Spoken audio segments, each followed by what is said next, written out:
এ মা, মাথায় এটা আবার আমি কি মাখছি, এটাই ভাবছো তো? আসলে এখন আমি একটু বেশি হেয়ার কেয়ার করছি, কারণ চুলটা অনেকটাই ড্যামেজ হয়ে গেছিল। আমি যে ঘরোয়া নারকেল তেলটা মাখি সেটা অনেকদিন ব্যবহার করা হয়েছিল না, কিন্তু গতবার যখন হেয়ার কেয়ার করছিলাম তখন তোমাদের সাথে শেয়ার করেছিলাম। নারকেল তেলটা মাখার পর চুলটা কিন্তু অনেকটা সফট হয়েছে, কিন্তু সিল্কি ভাবটা চলে গেছে।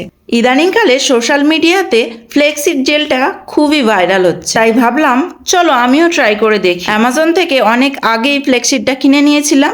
আজকে হাতে অনেকটা সময় আছে, তাই ভাবলাম চলো আজকে এটা ট্রাই করা। সকালে সমস্ত কাজ তাড়াতাড়ি করে সেরে নিয়ে এখন বসে পড়েছি হেয়ার কেয়ার করতে। রাতে তো চুলটাকে বিনিয়ে শুয়েছিলাম, তাই সেটা আগে খুলে নিলাম। আর জানো তো, রাতে যদি এইভাবে বিনিয়ে মানে চুলটাকে বিনিয়ে শোও তাহলে চুলটা বেশি ভালো থাকে, যদি খোলা ছেড়ে দাও তাহলে ডগটা বেশি ফেটে যায়। আর এখানে দেখো ফ্লেক্সিড জেলটা আমি আগেই তৈরি করে নিয়েছি, আর কেমন একটা দেখতে হয়েছে দেখো। তো চলো এটাকে এখন হেয়ারে অ্যাপ্লাই করা যাক।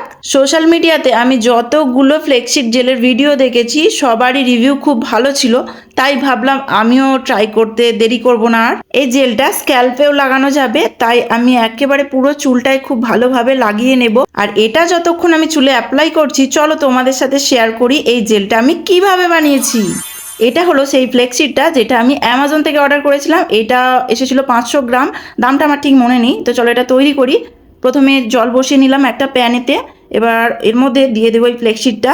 তোমাদের চুলের দৈর্ঘ্য কতটা বা ঘনত্ব কতটা সেইটা বুঝেই কিন্তু ফ্লেক্সিডটা নিতে হবে।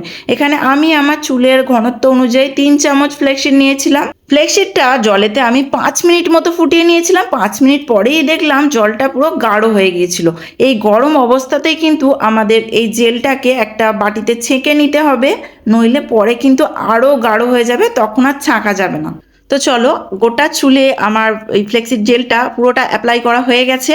এখন চলো ওয়াশ করার পর তোমাদেরকে দেখাচ্ছি। এখন তো বিকেলবেলা, চুলটা পুরোপুরি শুকিয়ে যাওয়ার পরই তোমাদেরকে দেখাচ্ছি। দেখো চুলে কতটা গ্লেজ এসে গেছে, আর চুলের ভলিউমটাও অনেকটা বেড়ে গেছে। আমি সত্যি অনেক হ্যাপি। তোমরাও যদি কেউ আমার মতো এই জেলটা ব্যবহার করতে চাইছো, অথচ মনে মনে একটা ভয় কাজ করছে যে করবে কি করবে না, তাদেরকে বলছি নিশ্চিন্তে তোমরা এরকমভাবে জেল বানিয়ে ইউজ করতে পারো, অনেকটা কার্যকরী। আমি নিজেই ফার্স্ট অ্যাপ্লাই বুঝতে পারছি কতটা সুন্দর হয়েছে আমার চুলটা।